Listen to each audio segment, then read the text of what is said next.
एका बाजूला देव, मंदिर आणि भक्ती, तर दुसऱ्या बाजूला बलात्कार, फसवणूक आणि मृत्यूची भीती. भोंदूबाबा खरातचे रोज नवनवे धक्कादायक खुलासे समोर येत आहेत. खरात गोड बोलून, स्तुती करून आणि भावनिक पातळीवर जवळीक साधून महिलांना जाळ्यात ओढायचा.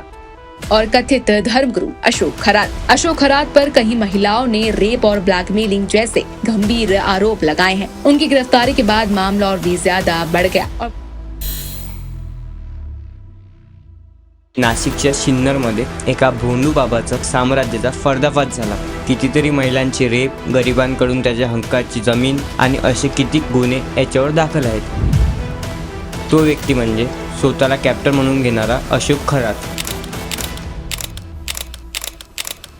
सिन्नरमध्ये एका छोट्याशा कुटुंबातील एका मुलीचा मृत्यू झाला होता आणि त्याच दुःखात असलेल्या या कुटुंबावर अशोक खराताची नजर पडते.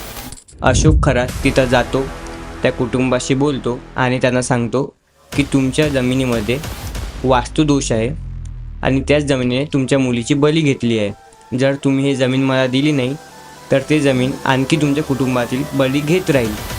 विचार करा, ज्या कुटुंबातील एका व्यक्तीचा नुकताच मृत्यू झाला असेल त्या कुटुंबाची हे सर्व ऐकल्यावर काय अवस्था झाली असेल. खरातने असं बोलून त्या कुटुंबाकडील 16 एकर जमीन एकदम स्वस्त भावामध्ये विकत घेतली. ज्या जमिनीचा भाव हा करोडोमध्ये होता. हे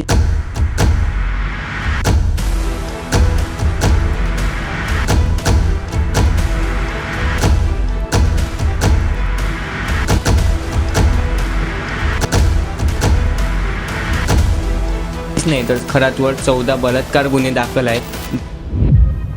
तुझा पती तुला समजून घेत नाही, तुझी खरी क्षमता कुणालाच कळत नाही.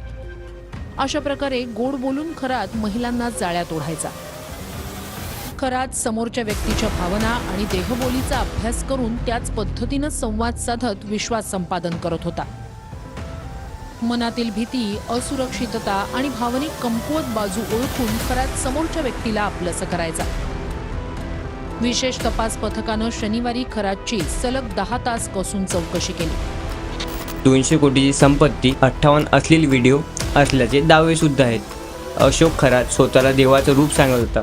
त्याच्याकडे अनेक मोठे नेते, पोलीस ऑफिसर स्वतःचं भविष्य पाहण्यासाठी येत होते. या सर्वांचा वापर करून त्याने त्याचे स्वतःचे पापी साम्राज्य हे मजबूत केलं. पण म्हणतात ना, पापाचा गळा भरला की तो एक दिवस नक्की फुटतोच. आणि असंच काही अशोक खरात सोबत झालं.